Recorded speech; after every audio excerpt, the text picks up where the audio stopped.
त्याच्यामुळे मग तुम्ही कुठेही जा, तुम्हाला ते काय केलं जातं तिथे सुविधा पुरवली जाते. जसं आता या सुविधेचा वापर आपण जबाबदारीने केला पाहिजे. आता हे तुम्हाला मुलांना काय दिसतं गार्डन दिसत आहे. त्या गार्डनमध्ये काय बरं आपल्याला का जबाबदारीने वागायचं आहे, की हे इतकं सुंदर गार्डन आहे, इथे लोकं येत जात आहेत. इथे बघा किती मनमोकळे वातावरण आहे, किती हवा छान आहे. जर गार्डन म्हटल्यावर गार्डनमध्ये वेगवेगळ्या प्रकारची फुलं असतात, झाडे-झुडपे असतात. बरोबर आहे. एक वातावरण एकदम शुद्ध प्रकारचं वातावरण आहे. तिथे झोपाळे असतात, बसायला बेंचेस असतात, बाकं असतात. बरोबर आहे. आणि तुम्हाला तिथे इतकं मन प्रसन्न वाटतं. मग आपल्याला हे सुविधांचा वापर आपण फार जबाबदारीने केला पाहिजे. मग आता आपण ज्या आपण सुविधा पाहिल्यात त्या सर्व सुविधांचा वापर आपण फार काळजीपूर्वक केला पाहिजे, की जसं आता आपण गार्डनमध्ये आलो तर गार्डनमध्ये तिथे लिहिलेलं असतं, की इथे म्हणजे इथे तुम्ही फुलं तोडली नाही पाहिजेत, पानं तोडली नाही पाहिजेत. इथे तुम्ही जो काही कचरा म्हणजे जे शक्यतो तिथे इथे म्हणजे खायचंच नसतं. जर खाल्लं तर तो कचरा तुम्ही तुमच्या बॅगेत टाका. इकडे-तिकडे टाकू नका. जर तुम्ही केळ खाल्लं तर केळाचे साल्टे तुम्ही इकडे-तिकडे बॅगेत टाकता कामा नये. जे चिप्स खाल्ले ते चिप्स टाकता कामा नये किंवा तुम्ही जे शेंगा खाल्ल्या त्या तुम्ही त्या टाकता कामा नये.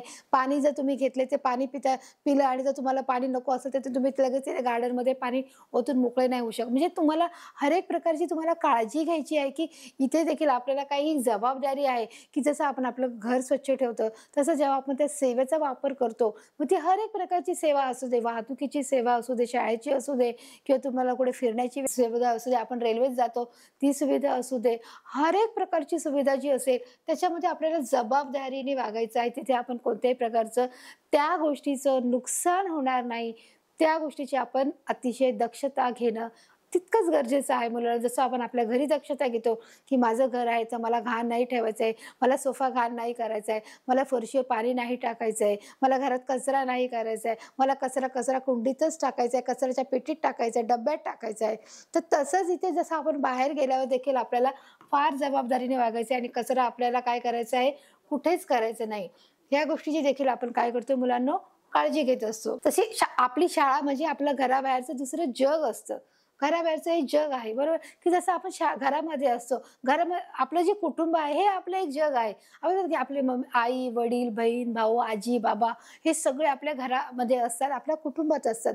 मग हे कुटुंब आपलं जग असतं की नाही मुलांनो, तसंच त्या कुटुंबाव्यतिरिक्त देखील एक कुटुंब असतं ती म्हणजे आपली शाळा असते आणि या शाळेमध्ये देखील एक आनंद असतो. जसं आपल्या कुटुंबात आनंद असतो, आपल्या कुटुंबात प्रेम असतं, वात्सल्य असतं, तसंच सेम तसंच आपल्या शाळेमध्ये देखील असतं, की त्या कुटुंबामध्ये त्या शाळेमध्ये देखील एक आपलं छोटं कुटुंब तयार होतं. आपले शिक्षक असतात, वेगवेगळ्या विषयाचे शिकवणारे जे शिक्षक असतात ते आपल्याला किती तरी सुंदर पद्धतीने शिकवायचं काम करतात. जे आपले मित्रमैत्रिणी असतात ते देखील आपल्या हर एक गोष्टी बद्दलच्या आपल्याला जे आपल्याला अडल्या गोष्टी असतात, ज्या विषयातल्या असतात त्या आपल्याला सांगण्याचा, समजवण्याचा प्रयत्न करत असतात. वेळी अवेळी समजा जर आपण आपला मूड कधी खराब असेल, जर आपल्याला डिस्टर्ब वाटत असेल, जर आपली शारीरिक प्रकृती ठीक नसेल तर ते आपली वेळोवेळी काळजी शिक्षक करत असतात आणि आपले मित्रमैत्रिणी देखील करत असतात, तर जे आपण वर्गात असतात. म्हणूनच ते सांगितले की आपल्या घराबाहेर देखील एक जग असतं. जसं घरामध्ये जसे आपली माणसं आपली काळजी घेतात तसं घराबाहेर देखील जे आपण जेव्हा शाळेत जातो तेव्हा शाळेमध्ये देखील तिथे आपले जसे घरातले लोक काळजी घेतात तसे तिथे आपले मित्रमैत्रिणी, आपले वर्ग शिक्षक, जे इतर विषयाचे जे शिक्षक आहेत ते सर्व देखील काय करतात, आपली काळजी घेतात. आणि म्हणूनच सांगितले की शाळा हे देखील काय आहे, आपलं घर आहे मुलांनो. आता आपण पाहूया की आपल्याला जसे आपले घर आवडते तशी शाळाही आवडते बरोबर. जसं आपल्याला आपलं घर आवडतं तसं शाळा देखील आवडते. जसं आपण एकत्र कुटुंबामध्ये बघा इथे आपण पाहत आहोत या पिक्चरमध्ये की एकत्र कुटुंबामध्ये जसं आपण जेवताना बसतो आणि गप्पा गोष्टी करतो, एखाद्या गोष्टीवर आपण विनोद करतो आणि हसतो. आपल्याला आपल्या कुटुंबामध्ये असं वातावरण मोकळं वाटतं, आनंदी वाटतं आणि आपण एक सुरक्षित असतो त्या कुटुंबामध्ये आणि आपल्याला देखील तितकंच म्हणजे बोलण्याचा अधिकार असतो, आपलं मत मांडण्याचा अधिकार असतो. तसंच सेम काही फरक नाही, शाळा देखील तसंच आहे की जसं आपलं घर तशी आपली शाळा, की शाळेमध्ये देखील बघा वेगवेगळ्या स्पर्धा होत असतात, वक्तृत्व स्पर्धा होत असतात, वेगवेगळे नाट्य कार्यक्रम होतात, नाट्यमय कार्यक्रम होतात. मग त्यावेळेस देखील आपल्याला संधी दिली जाते आपली कला सादर करण्याची, की आपल्याला बोलण्याची संधी दिली जाते, आपल्याला आपली कला दाखवण्याची. वेगवेगळ्या स्पर्धा घेतल्या जातात, त्या चित्रकला, हस्तकला, गायनाच्या स्पर्धा, की त्या सर्व गोष्टीमध्ये देखील आपल्याला वाव दिला जातो आणि त्याच्यामुळे आपलं आणि शाळेचं एक नातं काय होतं मुलांनो, घट्ट होतं आणि ते नातं घट्ट झाल्यामुळे जसं आपलं घर तशीच आपली शाळा, जसं आपण घरामध्ये वागतो किंवा घरामध्ये राहतो, तसंच आपण शाळेमध्ये देखील मनमोकळेपणाने आपल्याला बोललं गेलं पाहिजे. बोलतो आपण आणि त्यामुळे आपल्याला ती शाळा ही जवळची वाटते. तसंच बघा तुम्हाला इथे देखील दिसत आहे, की बघा इथे मुलं किती मन लावून शिक्षकांचं ऐकत आहे. जसं घरामध्ये तसं शाळेमध्ये देखील आपण शिक्षकांचं ऐकत असतो. जसं आई-वडिलांचं ऐकतो घरी, तसंच आपण इथे शिक्षकांचं मन लावून ऐकतो, त्यांच्या आज्ञेचं पालन करत असतो. काहीच फरक नाही इथे. प्रत्येक शाळेची एक स्वतंत्र ओळख असते, की प्रत्येक जी शाळा सगळ्या सारख्याच असतात. शाळेमध्ये फरक नाही, की ज्या शाळा असते 1ली ते 10वी जे शिकवण असते, फक्त जो बोर्डचा जो फरक असतो, की जो प्रत्येक बोर्ड असतो तो वेगळा असतो. प्रत्येक शाळेची एक स्वतंत्र काय असते, ओळख असते. ओळख असते म्हणजे की काही पर्टिक्युलर शाळेमध्ये एक विषय शिकवला जातो, की नाही आमच्या इथे की फक्त स्पोर्ट्सच्या वर अधिक भर दिला गेला आहे, तर नाही आमच्या इथे कलेला अधिक महत्त्व दिलं गेलं आहे, की नाही आमच्या इथे प्रयोगाला जास्त महत्त्व दिले गेले. म्हणजे ही फक्त एक ओळख आहे, परंतु शाळेमध्ये सर्व विषय सगळीकडे हे त्याचप्रमाणे शिकवले जातात. त्याच म्हणजे पद्धत शिकवण्याची थोडीफार वेगळी असू शकते, परंतु त्यांचं जे काही शिकण्याचं साधन आहे तेच असतं.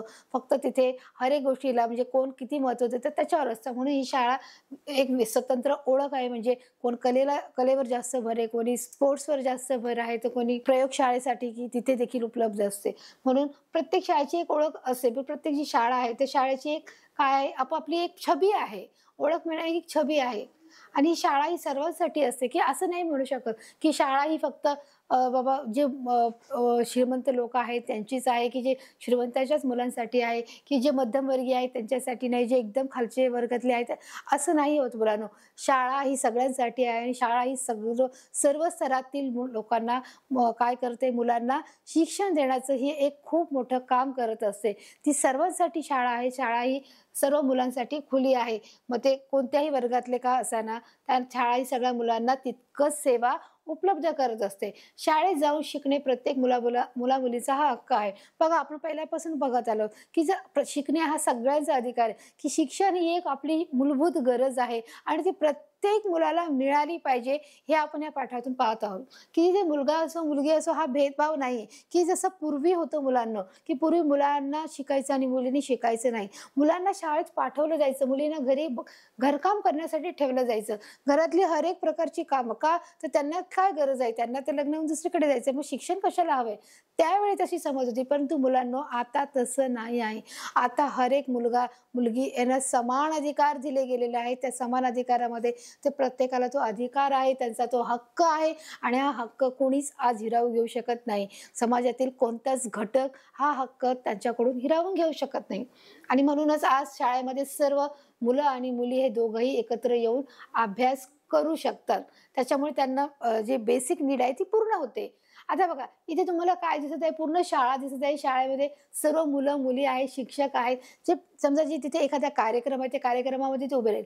शिक्षण हक्क कायद्यानुसार 6 ते 14 काय सांगितलंय 6 ते 14 वयोगटातील सर्व मुला-मुलींना शाळेत जाऊन आपले प्राथमिक शिक्षण घेणं गरजेचं आहे, की जर तुम्हाला शिक्षण घ्यायचं आहे, तर त्याची पण एक वयोमर्यादा ठरवली आहे, की ती 6 ते 14 या वयोगटात. म्हणजे हे एक प्राथमिक शिक्षण आहे, की जर मूल 6 वर्षाचं होत आहे, तर त्याला शाळेत घातलं पाहिजे, असं त्यावेळचं होतं. म्हणजे साधारण 20-25 वर्ष. परंतु आता काय झालंय मुलांना, की जर मूल 3.5 वर्षाचं होत आहे, तर आता नियम बदलले. जसं आपण पाहिलं बघा, की 6व्या पाठामध्ये नियम सर्वांसाठी, की काही नियम हे बदलले जातात मानवाच्या चांगल्या गोष्टीसाठी. त्याच्यामध्ये बदल केले जातात. जे निसर्ग नियम आहेत ते बदलले जात नाहीत, परंतु जे मानवी नियम आहेत त्याच्यामध्ये बदल करता येतो. कोणासाठी? की ते आपल्या हितासाठी असतं म्हणून बदल करता येतो. म्हणून मग आता परत काय सुरू केलं आहे नवीन नियम, की मूल जेव्हा 3.5-4 वर्षाचं होतं तेव्हाच तुम्ही त्याला काय टाकायला पाहिजे, शाळेमध्ये टाकलं पाहिजे. मग त्याचं ज्युनियर के-जी, सीनियर के-जी, मग तो फर्स्ट, सेकंड, थर्ड म्हणजे त्याप्रमाणे त्याची जी पूर्ण प्रोसिजर असते ती पूर्ण होते. तर त्यावेळी जे 6 ते 14 हा वयोगट ठरवला होता. आता मात्र त्याच्या अगोदरच मुलांना शाळेमध्ये टाकून त्या मुलांचं अजून बौद्धिक विकास कशाप्रकारे वाढवता येईल याच्याकडे सरकार बघत आहेत आणि त्यामुळे तो नियम सध्या सुरू केला आहे, की त्यांनी देखील लवकर शाळेमध्ये ॲडमिशन घेऊन पहिल्यापासून जर त्यांना शाळा ही जड जात होती, की जर डायरेक्ट त्यांना पहिलीमध्ये शिक्षण समजा डायरेक्ट त्यांना पहिलीमध्ये शिक्षण दिलं, पहिलीला बसवलं, तर कदाचित ते त्यांच्या बुद्धिमत्तेला जड पडू शकतं, की त्यांना ती गोष्ट पचणार नाही त्यांच्या बौद्धिक गोष्टीला. त्याच्यामुळे त्यांना ते अगोदर त्याची थोडी अंगणवाडी म्हणून सुरुवात छोटी-छोटी करून, की तेव्हा सुरुवातीचे 2 तास, मग सुरुवातीचे 4 तास आणि मग नंतर पूर्ण वेळ शाळा. मग ते पहिलीपासून.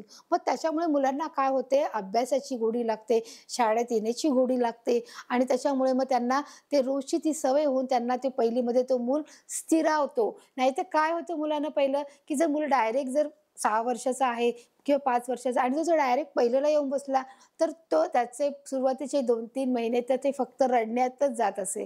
त्याच्यामुळे सरकारने हा नियम घेतला, की नाही मुलांना शाळेत जर आपल्याला बसवायचं असेल, तर आपण त्याला आधी 2 तासाचा वेळ देऊया. मग त्याच्यासाठी अंगणवाडीपासून ही सुरुवात केली आहे आणि म्हणून तो वयोगट आता थोडासा कमी करण्यात आलेला आहे. आणि त्यामुळे त्यांना प्राथमिक शिक्षण देऊन हे शिक्षण पूर्ण केले जाते, की 6 ते 14 गटातील मुलांना सगळ्या मुला-मुलींना 6 ते 14 जे गट आहेत, ते आता ते सुरुवात 3.5 वर्षापासून केली आहे. मग त्यांचं शिक्षण हे काय केलं जातं, हे त्यांना अंगणवाडीपासून तर जे त्यांचं जे बेसिक प्राथमिक शिक्षण आहे, हे म्हणजे हे 1ली ते 7वी हे शिक्षण म्हणजे प्राथमिक शिक्षण आहे.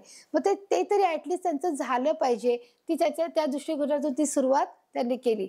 मग आता इथे काय दिलंय बघा, इथे सर्व म्हणजे आता हा मोठा वर्ग आहे बघा. विशेष गरजा असलेल्या मुला-मुलींसाठी कमाल वयाची अट 14 ऐवजी 18 वर्ष आहेत, की आता पहिलं कसं होतं, की सांगितलं जसं 6 ते 14 वयोगटापर्यंत त्यांचं प्राथमिक शिक्षण झालं पाहिजे, कमीत कमी 7वी पर्यंतचं शिक्षण झालं. पण मुलांना इथे सांगितलं, की जे विशेष गरजा इथे तुम्हाला काय दिलं गेलं आहे? विशेष गरजा. विशेष गरजा म्हणजे काय, की जे मुलं आपल्यासारखीच मुलं आहेत, की ज्यांना समजा थोडा ऐकण्याचा प्रॉब्लेम आहे, की ज्यांना फळ्यावर नीट दिसत नाही, की त्यांना थोडंसं उशिरा कळतं, की जेव्हा त्या टीचर बोलते तर ते बोलून झाल्यानंतर मग त्यांना ते थोडंसं समजतं. किंवा काही मुलांना कसं, की जेव्हा 2-3 वेळा ते गणित घेतलं जातं, त्यावेळेस त्यांना ते समजतं, की म्हणजे अशा ज्या मुलं आहेत, मुली आहेत, त्यांना विशेष गरजा हा भाग दिला गेला आहे, की विशेष गरजामध्ये त्या मोडतात, की ज्यांची प्रगती थोडीशी म्हणजे ते आहेत मुलं-मुली आपले जसे आपण आहोत, जसे तुम्ही आहात, आपण आहोत, तसेच आहेत. त्यांच्यात काहीच फरक नाही. फक्त त्यांच्या थोडं बोलण्यामध्ये, त्यांच्या ऐकण्यामध्ये, त्यांच्या थोड्याशा दूरदृष्टीमुळे, त्यांना थोडं उशिरा समजल्यामुळे त्यांना आपण फक्त काय दिलं आहे, विशेष गरजामध्ये त्यांना मोडण्यात आलं आहे. मग त्यांची अट काय आहे, की जर त्यांना 6 ते 14 जर अट आहे, कसली आहे सामान्य मुलांची, तर त्यांना 18 वर्षापर्यंत त्यांना ही मुदत दिली, की त्यांना 4 वर्ष अजून वाढवून दिले गेले आहेत, की त्यांची प्रगती थोडीशी कमी आहे. त्यांना जरा उशिरा कळतं. त्याच्यामुळे त्यांना ही 18 वर्षाची काय दिलेली आहे, मुदत दिली आहे, की ते 18 वर्षापर्यंत ते त्यांचं प्राथमिक शिक्षण पूर्ण करू शकतात. बरोबर मुलांना? हे 18 वर्ष ते त्यांचं प्राथमिक शिक्षण पूर्ण करू शकतात. ही सरकारने त्यांना हा नियम काय केला आहे, सुरू केला आहे. आता म्हणजे या नियमामध्ये त्यांनी तेच शिक्षण त्याचं पूर्ण करणं गरजेचं आहे. कारण त्यांना तो वेळ वाढवलेला आहे. शाळेच्या जडणघडणीत समाजाचा सहभाग. जेव्हा शाळा हा विषय जेव्हा येतो तेव्हा त्याच्या जडणघडण म्हणजे काय? हा जडणघडण की त्याची हर एक बांधणी आहे, ज्याची सुरुवात आहे, की ज्याचा जो बेसिक आहे, की त्या गोष्टीमध्ये कोणकोणत्या गोष्टी समावेश होतात. या सर्वचा समाजाचा सहभाग कसा आहे हे आपण पाहणार, की शाळेमध्ये जे पुनर्बांधणीचं जे काम आहे, की त्याच्यामध्ये ज्या गोष्टीचा हर एक प्रकारच्या गोष्टी त्याच्यामध्ये इन्व्हॉल्व असतात. त्याच्यामध्ये कोणाकोणाचा सहभाग आहे, की जर बघा आता तुम्हाला इथे शाळा दिसत आहे, शाळेमध्ये हा काम की आपल्या शाळेच्या उभारणीत अनेक व्यक्ती आणि संस्था मदत करतात, की आता बघा शाळा बांधायची ठरली ती शाळेच्या उभारणीसाठी. जसं आपल्याला जर एखादं घर बांधायचं असेल तर एक घर बांधण्यासाठी आपण काय करतो, एक कुटुंबातील 1 किंवा 2 व्यक्ती ते काय करू शकतो, घर बांधू शकतो स्वतःच्या खर्चावर, हिमतीवर वगैरे. पण जर एखादी शाळा बांधायची आहे, जर का एखादं इमारत बांधायची आहे, तर मुलांना काय करावं लागेल? मला सांगा, एकटा व्यक्ती करून चालेल का तो? की एकटा व्यक्ती बोलला की नाही मी शाळा बांधेल किंवा मी इथे एवढी मोठी इमारत बांधेल, तर शक्य आहे का मुलांना? तर नाही, अजिबातच नाही. बरोबर आहे, की त्यासाठी आपल्याला अनेक व्यक्तींची गरज आहे, सहकार्याची गरज आहे आणि वेळ पडली तर आपल्याला संस्थाची देखील मदत घ्यावी लागते. कारण त्या शाळेच्या उभारणीसाठी कोणी एक व्यक्ती तयार होऊ शकत नाही, एका व्यक्तीने ती शाळा उभी राहू शकत नाही, तयार होऊ शकत नाही आणि म्हणून आपल्याला काय करावं लागेल, काही व्यक्तींची मदत घ्यावी लागणार आहे आणि काही संस्थेची देखील आपल्याला मदत घ्यावी लागणार आहे. त्या दोघांच्या मदतीने काय करणार आहे आपण शाळेची उभारणी जी इमारत आहे ती काय करू शकतो? करू शकतो. मग त्याच्यामध्ये आपण कोणाकोणाची मदत घेऊ शकतो? हा एक मुद्दा आहे त्याच्यामध्ये, की जर आपल्याला मदत व्यक्तीची घ्यायचीच आहे, तर त्यामध्ये कोणते-कोणते व्यक्ती येऊ शकतात? तर त्या मध्ये की जे लोकं ज्या शाळेमध्ये जे व्यक्ती होऊन गेले, जे लहान मुलं होते ते मोठे झाले आणि आज ते उंच पदावर आहेत, मोठ्या नामावर आहेत, की ज्यांचं नाव हे जगभर प्रसिद्ध आहे. त्या व्यक्ती देखील काय करतात? शाळेला डोनेट करतात, की ते विद्यार्थी काय करतात? जे कधीतरी ते पालक आता सध्या आहे ते माजी विद्यार्थी असू शकतात, की ते शाळेमध्ये कधीतरी विद्यार्थी म्हणून होऊन गेले आहेत. मग ते साहित्यिक काही होतात, काही खेळाडू होतात, काही शास्त्रज्ञ होतात आणि काही उद्योजक म्हणजे जे बिझनेसमॅन असतात ते देखील होतात. असे सर्व घटकातील असे जेवढे सर्व आहेत ते काय करतात? शाळेला काय करतात? मदत करतात. मग कोण-कोण करतात? की ते पालक म्हणजे जे पालक पण नुसतं मदत करू शकतो, की ठीक आहे त्या शाळेशी त्यांचा काही संबंध नसतो, की माझे मूल त्या शाळेमध्ये आहे, तर मला वाटतंय की नाही मला काहीतरी मदत करायची, तर अशा वेळेस पालक देखील मदत करतात. मग नंतर दुसरा घटक काय येतो? माजी विद्यार्थी. जसं मी सांगितलं, की त्या शाळेत जे पहिले विद्यार्थी होते, मग नंतर ते बाहेर कामाला गेले. मग ते ते देखील मदत करतात. म्हणजे त्या विद्यार्थ्यामध्ये अजून जे कोण आहे, की जे मोठे होऊन साहित्यिक बनले, खेळाडू बनले, शास्त्रज्ञ बनले, उद्योजक बनले, की जे मोठे-मोठे नामवंत कलाकार बनले, की जे जगभरामध्ये प्रसिद्ध आहेत. असे सर्व जण काय की नाही, अरे माझी शाळा होती, मी त्या शाळेत शिकलोय, मला त्या शाळेला काहीतरी योगदान देणं हे काय आहे? गरजेचं आहे. आपल्याला आपल्या शाळेबद्दल अभिमान वाटतो की नाही? की जसं आपल्याला आपल्या कुटुंबाबद्दल अभिमान वाटतो, तसं आपल्याला आपल्या शाळेबद्दल पण अभिमान वाटतो. आणि जर शाळेने जर मला एवढं भरभरून दिले, आज शाळेमुळे मी एवढा मोठा आहे, तर माझं देखील कर्तव्य आहे, की मला शाळेला काहीतरी द्यायचं आहे. म्हणून काय करतात हे लोकं सर्वजण डोनेट करतात किंवा त्यांच्या परीने जे त्यांना आवडतं, की ते पैशाच्या द्वारे, चेकच्या द्वारे ते काय करतात पैसे देण्याचं, फंड देण्याचं काम करत असतात. व अशा प्रकारे शाळेच्या वाढीला ते हातभार लावतात. हातभार लावतात म्हणजे त्यांची देखील एक काहीतरी प्रोसिजर असते. त्यांचा स्वतःचा आधी पैसा असतो. मग ह्या सर्व व्यक्ती काय करतात पैसे देऊन त्यांच्या हातभार लावतात म्हणजे त्या पैशामध्ये ते पैसे मिळवले जातात. आता बघा इथे पण तसंच आहे बघा. मग त्याच्यामध्ये मग आता हे सर्व पैसे समजा जमा झाले, गोळा झाले. मग त्या पैशाचं म्हणजे मग ते कशाप्रकारे त्याची विभाजन करायचं आहे. मग ती शाळा बांधायची तर नुसतीच शाळा बांधायची आहे का मुलांनो? तर नाही. तर त्या शाळेमध्ये देखील आपल्याला वेगवेगळ्या खोल्या आपल्याला कराव्या लागतील, की जिथे फक्त वर्ग खोल्या आहेत त्या कराव्या लागतील. जिथे आपल्याला विज्ञानाची रूम आहे ती करावी लागेल. जिथे आपल्याला खेळाची रूम आहे ती करावी लागेल. जिथे ग्रंथालय आहे, वाचनालय आहे, अशा अनेक खोल्यामध्ये आपल्याला त्याचं रूपांतर करावं लागणार आहे. तसं बघा आता आपण इथे सांगितले किती वर्गखोल्या बांधून देणे, ग्रंथालय, प्रयोगशाळा, क्रीडा साहित्य उपलब्ध करून देणे या प्रकारे समाजातील विविध घटकांचे काय करत असं की मदत घेतली जाते, की जे सर्व पैसे जे मिळतात, जे व्यक्तीद्वारे आणि ज्या संस्थाद्वारे जी मदत येते किंवा त्याच्यातील जे पालक आहेत, जे माजी विद्यार्थी आहेत, साहित्यिक आहेत, खेळाडू आहेत, जे उद्योजक आहेत, ते सर्व मिळून काय करत असतात, मदत करत असतात आपल्या शाळेसाठी. कारण ती त्यांची शाळा असते, कधीतरी त्याच्या शाळेत शिकलेले असतात.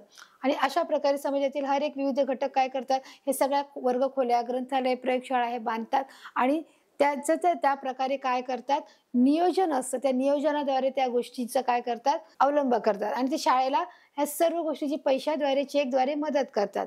शाळेच्या जडणघडणीत समाजाचा वाटा असतो, की जेव्हा सुरू होते, उभारणी असते, तेव्हा त्याच्यामध्ये अनेक गोष्टींचा काय असतो, समाजाचा वाटा असतो, की हर एक प्रकारचा समाज, मग तो कुटुंबातला असू दे, बाहेरचा असू दे, माजी विद्यार्थी असू दे, आजी विद्यार्थी असू दे, की जो मोठा उद्योग की प्रत्येकाचा छोटा-छोटा वाटा त्याच्यामध्ये असतो, की नाही बाबा मला वाटतंय म्हणून मी देणार, मला वाटतंय म्हणून मी देणार, की असं हर एक प्रकारचा जो समाज एक व्यक्ती समाज असू शकत नाही. अनेक व्यक्ती मिळून काय बनतो, जो समाज बनतो. आणि त्यामुळे त्या सर्व माणसाचा, त्या सर्व व्यक्तीचा या शाळेच्या जडणघडणीत काय होतो, वाटा असतो, की ती शाळा वाढण्यास लागण्यासाठी त्या सर्व व्यक्तींचा समावेश असतो. आता इथे तुम्हाला शाळेचं जे ग्राउंड दिसत आहे. शाळा आता आपण आतमध्ये पाहिलं तर शाळेच्या बाहेरचं एक काय आहे, तुम्हाला चित्र दिसत आहे. शाळेच्या मैदानावर खेळणारी मुले सामाजिक संस्थेच्या मदतीने ग्रंथालय, वृत्तपत्रे, समूहाच्या मदतीने खगोल विज्ञान केंद्र म्हणजे अजूनही त्याच्यामध्ये बघा किती ॲड केलं. जसं आपण वर्गखोल्या पाहिल्या, ग्रंथालय पाहिले, क्रीडा साहित्य ठेवण्यासाठी जागा. तसं तिथे पण तुम्हाला काय सांगितलं, की खेळाच्या मैदानात खेळणारी मुले सामाजिक संस्थेच्या मदतीने काय केलं, तिथे ग्रंथालय, वृत्तपत्रे म्हणजे तिथे तिथे देखील काय केलं जातं, की ह्या सर्व गोष्टीची अरेंजमेंट केली जाते. ग्रंथालय ठेवलं जातं, वृत्तपत्रे म्हणजे काय, की जो आपल्याकडे न्यूजपेपर होतो ते देखील ह्या समूहाच्या मदतीने म्हणजे ज्यांनी ज्यांनी हे सगळं जे सामाजिक गोष्टी, ज्या सामाजिक व्यक्ती आहेत, जसं एक समाज जो बोलतो, समाजाचा खूप मोठा वाटा शाळेच्या काय आहे जडणघडणीसाठी आहे.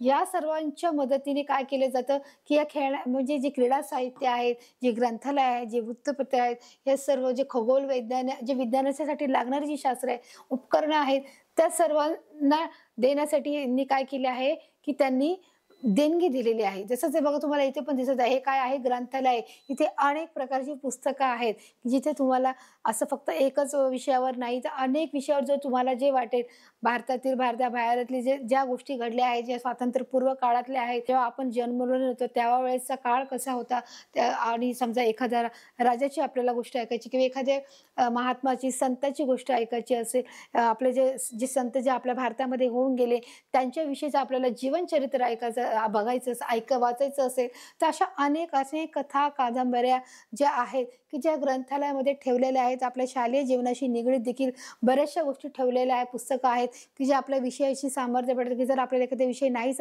जे मराठीचे साहित्य आहे, जे ललित कथा आहेत, त्या सर्व गोष्टींचा समावेश इथे आणि तिथे आपण मनमोकळेपणाने तिथे अभ्यास करू शकतो, त्या वाचनाचा आनंद घेऊ शकतो. बघा एखाद्याने कुठेतरी म्हटलंच आहे की पुस्तकासारखा मित्र नाही. म्हणजे पुस्तक हे आपला एक मित्रच आहे की तो आपण त्याच्याशी बोलू चालू शकतो, की आपण त्याच्या मनाशी शेअर करतो, तो आपल्याशी बोलतो आणि आपण देखील त्याच्याशी बोलतो.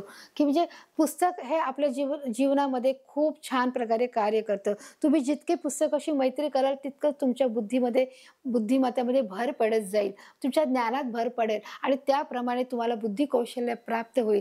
म्हणून मुलांनो, की नेहमी पुस्तकाशी मैत्री करत राहा. पुस्तक हे आपल्या जीवनामध्ये खूप महत्त्वाचं कार्य करते. तुम्हाला सुरुवातीला वाचताना कंटाळा येईल, परंतु देखील तुम्ही एकदा तरी हातात घेऊन बघा, की ते पुस्तक तुमच्याशी किती छान प्रकारे बोलतं. याचा अनुभव तुम्हाला नक्कीच येईल मुलांनो. तर अशा प्रकारे आपण ग्रंथालयाचा देखील पुरेपूर वापर केला गेला पाहिजे. इथे शाळेच्या मैदानावर खेळणारी जी मुलं आहेत, जे शाळेच्या मैदानावर काही मुलं खेळतात, जे स्पोर्ट्स चालू असतात, जे खेळ चालू असतात, तसे सामाजिक संस्थेच्या मदतीने जी ग्रंथालय, जी वृत्तपत्र, जे जे विज्ञानाचं आहे, की जे विज्ञानाचे देखील बरेचसे साहित्य असतात, उपकरणं असतात, त्याच्या मदतीने आपण सूर्यचंद्र जे आपण ते टेलिस्कोपने पाहत असतो किंवा जे प्रयोग करत असतो विज्ञानाचे, ते सर्व आपण पुढे बघतो, शाळेमध्ये बघतो. आणि अशा प्रकारे आपण शाळेमध्ये हर एक प्रकारची जी काही व्यवस्था केली जाते त्याच्यासाठी सामाजिक जीवनाचा देखील तितकाच महत्त्वाचा वाटा आहे. आता बघा इथे तुम्हाला काय झालं, की सर्व शाळेमध्ये शिक्षक, पालक आणि पालक संघ असतात, की सर्व शाळेमध्ये काय असतात, शिक्षक असतात. बघा इथे तुम्हाला काय सांगितलंय, की बघा की इथे शिक्षक आहे, पालक आहे, माता पालक संघ आहे. म्हणजे काही म्हणजे प्रत्येक शाळेमध्ये शिक्षक, पालक आणि माता पालक म्हणजे काही ठिकाणी की फक्त जे माता असते तीच काय असते, मुलाची आई वडील असते. म्हणून ह्या तिघांचा काय असतो, संबंध असतो, की जेव्हा वेळोवेळी जेव्हा शाळा सुरू होते तेव्हा शाळेचे 1 महिन्यानंतर साधारण काय होते, शिक्षकांची मीटिंग ठेवलेली जाते, ज्याला बोलतात पालक सभा बोलतात. या पालक सभेमध्ये एक शिक्षक काय करते, पालकांची सभा घेत असते आणि आपल्या विद्यार्थ्यांना घेऊन आपण तिथे काय करत असतो, त्यांची सभा आयोजित केली जाते. त्या सभेमध्ये चर्चा केली जाते, की आपली शाळा आज या वर्षभरामध्ये मुलांना काय शिकवणार आहे, कोणते कार्यक्रम योजणार आहे, की आम्ही मुलांकडून कोणता अभ्यास करून घेणार, मग तुमची पालक म्हणून तुमची काय जबाबदारी आहे, की ह्या सर्व गोष्टीचा तिथे घटकांचा अभ्यास केला जातो, तिथे चर्चा केली जाते, तिकडे प्रश्न उत्तरं सोडवली जातात. पालकांचे काही प्रश्न असतील ते शिक्षकांना विचारले जातात आणि शिक्षकांना पालकाकडून काय अपेक्षा आहे हे देखील इथे समजून सांगितले जातं आणि तिथे जर काही मतभेद होत असतील तर ते देखील तिथे सोडवले जातात. म्हणजे मग काही मुलं अभ्यास करत नाही, मग मुलांना खूप अभ्यास दिला जातो, त्याच्यावरून म्हणजे हर एक कधीतरी वाद होऊ शकतो. मग तिथे ते हर एक प्रकारचे प्रश्नाचे सोडवले जातात, की तिथे त्यामुळे शाळामध्ये काय केलं जातं, पालक आणि शिक्षक यांच्यामध्ये देखील सुसंवाद होतो आणि अशा प्रकारे ते पूर्ण म्हणजे मुलांबद्दलचे जे काही पूर्ण वर्ष आहे किंवा मुलांबद्दलच्या ज्या काही अपेक्षा आहेत ते शिक्षक आणि पालक हे दोघं मिळून पूर्ण करण्याचं ते काय करत असतात, काम करत असतात आणि यांच्यामध्ये एक छान प्रकारे संवाद होतो, त्याच्यावर विश्लेषण होतं, चर्चा केली जाते, त्या प्रश्नांना सोडवलं जातं. तसंच बघा, या संघामुळे आपले शिक्षक व बालकांच्यात संवाद होतो. एक प्रकारचं कम्युनिकेशन होतं आणि या कम्युनिकेशनद्वारे काय होतं, की पालक आणि शिक्षक यांच्यामध्ये काय होऊन जातं, की एक प्रकारे सुसंवाद झाल्यामुळे काय होऊन जातं, त्याच्यामध्ये एक प्रकारचे की विद्यार्थ्यांच्या बाबतीतले असलेले जे काही गरजा आहेत, ज्या काही अपेक्षा आहेत, त्या देखील इथे काय केल्या जातात, पूर्ण केले जातात शिक्षक आणि पालकांच्या मदतीने. विद्यार्थ्यांचे देखील जे काही प्रश्न असतील ते पालक देखील मांडण्याचा प्रयत्न करत असतो. त्यामुळे शाळेच्या विविध उपक्रमात पालकांचा देखील सहभाग वाढतो. आणि मग अशा प्रकारे जर ते एकमेकांचे जर पालक सभा ठेवल्यामुळे त्याच्यात आधीच जो दुरावा कमी होऊन त्यांच्यामध्ये संवाद सुरू होतो, कम्युनिकेशन होतं आणि त्याच्यामुळे त्यांच्या त्या कलागुणांना वाव मिळण्यासाठी देखील काही कार्यक्रम उभे केले जातात, उपक्रम असतात आणि त्यामुळे त्या शाळेच्या उपक्रमामध्ये पालकांचाही समावेश असतो. काही शाळेमध्ये तर पालकांना देखील त्या उपक्रमामध्ये, त्या कार्यक्रमामध्ये तिथे स्वतःला पार्टिसिपेट करण्याचा देखील तिथे त्यांना काय मिळतो, चान्स मिळतो आणि त्यामुळे ते ती त्यांची कला तिथे देखील सादर करू शकतात, की काही ठिकाणी असं होऊ शकतं. पण मग त्याच्यामुळे काय होतं, त्या उपक्रमामध्ये त्या पालकांनाही तिथे बोलवलं जातं आणि बोलून आम्ही जे विद्यार्थ्यांना शिकवलं आहे, ती कला देखील त्या विद्यार्थ्यांना पालक आणि शिक्षकांसमोर ती सादर करावी लागते. ते दाखवतात, की कशाप्रकारे की आज आम्ही मुलांना छान प्रकारे जे आम्ही त्याच्याकडून ते कला आहे ती सादर करून घेतलेली आहे, की त्याच्यामुळे पालक आणि शिक्षक यांच्यामध्ये अजून छान प्रकारे त्यांचं काय होतं, सुसंवाद होण्याचा प्रयत्न होतो. शाळा सर्व पालकांना सारखाच सन्मान करते. बघा इथे काय सांगितलंय, की शाळा सर्व मुलांना सारखाच सन्मान करते, सर्व पालकांचा सन्मान करते. असं नाही होत की चला बाबा की इथे फक्त काही ठराविक पालकांनाच चांगलं बोललं जातं आणि काही ठराविक पालकांनाच आदर केला जातो आणि काही पालकांचा आदर नाही केला. काही पालकांशी नीट बोललं जातं, काही पालकांशी असं नाही होत. शिक्षक, विद्यार्थी आणि पालक हा काय आहे, एक त्रिकोण आहे. बरोबर आहे, हा त्रिकोण आहे. तसं इथे हा घटक आहे, तर हा केंद्रबिंदू कोण आहे, विद्यार्थी आहे, हा शिक्षक आहे आणि हा पालक आहे. शिक्षक पालक मिळून काय आहे, हा एक त्रिकोण आहे आणि केंद्रबिंदू कोण आहे, विद्यार्थी आहे.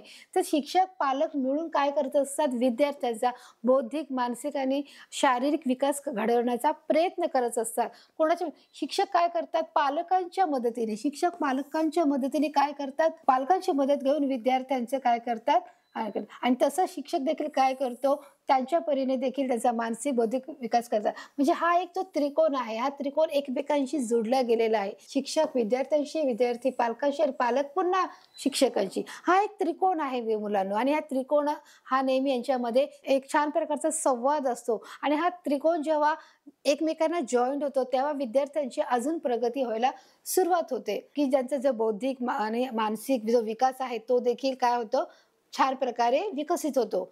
शाळेतल्या घडामोडीविषयी आपणही पालकांशी बोलले पाहिजे. शाळेत ज्या घडामोडी घडतात त्या कोणकोणत्या प्रकारच्या घडामोडी घडतात हे देखील पाहणं तितकंच गरजेचं आहे, की शाळेमध्ये कोणत्या घडामोडी घडतात हे शिक्षक आणि पालकांना सांगणं गरजेचं आहे. पालकांनी देखील तितकंच समजून घेणं गरजेचं आहे, की त्याच्यामुळे त्यासाठी त्यांना त्या दिवशी ते बोलवलं जातं. त्या दिवशी बोलून त्यांच्याविषयी सविस्तर चर्चा केली जाते. त्यांना सांगितलं जातं, की आणि अशा प्रकारे त्यावेळेस देखील पालकांशी संवाद केला. एखादा महत्त्वाचा निर्णय घ्यायचा असेल तेव्हा देखील त्या पालकांना बोलून त्याच्यावर विस्तृत चर्चा करून त्या गोष्टीचा मार्ग काढला जातो.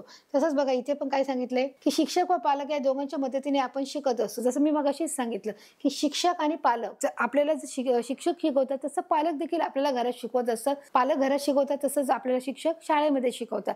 म्हणूनच सांगितलंय शिक्षक आणि पालक या दोघांच्या मदतीने विद्यार्थी काय करत असतो, शिकत असतो. जसं मी तुम्हाला सांगितलं, की विद्यार्थी हा केंद्रबिंदू आहे. बरोबर, विद्यार्थी केंद्रबिंदू आहे आणि शिक्षक आणि पालक हा त्रिकोणी संगम आहे. या त्रिकोणी संगमामुळे काय करतं, विद्यार्थ्यांची शारीरिक, मानसिक आणि बौद्धिक वाढ होत असते. त्यांच्या वाढीला चालना कुणामुळे मिळते, शिक्षक आणि पालक. आणि त्याच्यामुळे शिक्षक आणि पालक यांच्यामध्ये देखील सुसंवाद होणे हे फार गरजेचं आहे. त्यांच्यातील देवाणघेवाण म्हणजे इंटरॅक्शन आपल्या फायद्याची असते. म्हणजे त्याच्या दोघांमध्ये काय झालं पाहिजे, इंटरॅक्शन झालं पाहिजे, की ते बोलण्यामध्ये काय पाहिजे, इंटरॅक्शन आहे. विद्यार्थ्यांना संगीत शिकवताना पालक, तसेच विद्यार्थ्यांना कवायत शिकवताना पालक, म्हणजे पालकांचा देखील सहवास याच्यामध्ये केला जातो, की विद्यार्थ्यांना पालक देखील शिकवू शकतात. जसं त्यांना संगीत शिकवतात, जसं त्यांना कवायत आहे, जसे पीटीचे पिरियड आहे ते देखील आपल्याला शिकवताना आपल्याला काही ठिकाणी पालक दिसतात. अशा प्रकारे मुलांना आज आपण पाहिलं की सार्वजनिक सुविधा म्हणजे काय आणि शाळा आपल्या जीवनाचा कशा प्रकारे एक अविभाज्य घटक आहे. तर आता अशा प्रकारे आपण पाहूया की सारांश म्हणजे काय? की यामध्ये आपण काय पाहिलं आहे की सारांश म्हणजे की सार्वजनिक सोयी-सुविधा कोणत्या प्रकारच्या आहेत, की कोणत्या प्रकारच्या सुविधा आपल्याला दिल्या गेल्या. मग त्या वाहतुकीच्या असू दे, रेल्वेच्या असू त्याच्यामध्ये हर एक प्रकारची जी सुविधा आहे ती येते. शाळेची असू दे, शाळा समाजाच्या प्रगतीत काय करत असते? भर घालत असते. शाळेत जाऊन शिकणे हा प्रत्येक मुला-मुलींचा काय आहे? हक्क आहे, की आपल्याला शिकणं ही आपली प्रत्येक मुलाची काय गरज आहे? ही मूलभूत गरज आहे. प्रत्येक मुलाला शिक्षण हे मिळालं पाहिजे. हा एक मूलभूत हक्क आहे आपला आणि म्हणूनच आपण या पाठामध्ये आपण शिकलो, की जे सोयी-सुविधा काय आहे, शाळा आहे समाजामध्ये च्या प्रगतीत भर घालते आणि शाळामध्ये शिकणे हा प्रत्येक मुला-मुलीचा हक्क आहे. अशा प्रकारे हा पाठ आपण अधिकच समजून घेतला आहोत, की कशाप्रकारे सार्वजनिक सुविधा काय आहेत आणि त्या शाळेची गरज काय आहे हे देखील आज आपण पाहिलेलं पाहूया पुढच्या भागाकडे.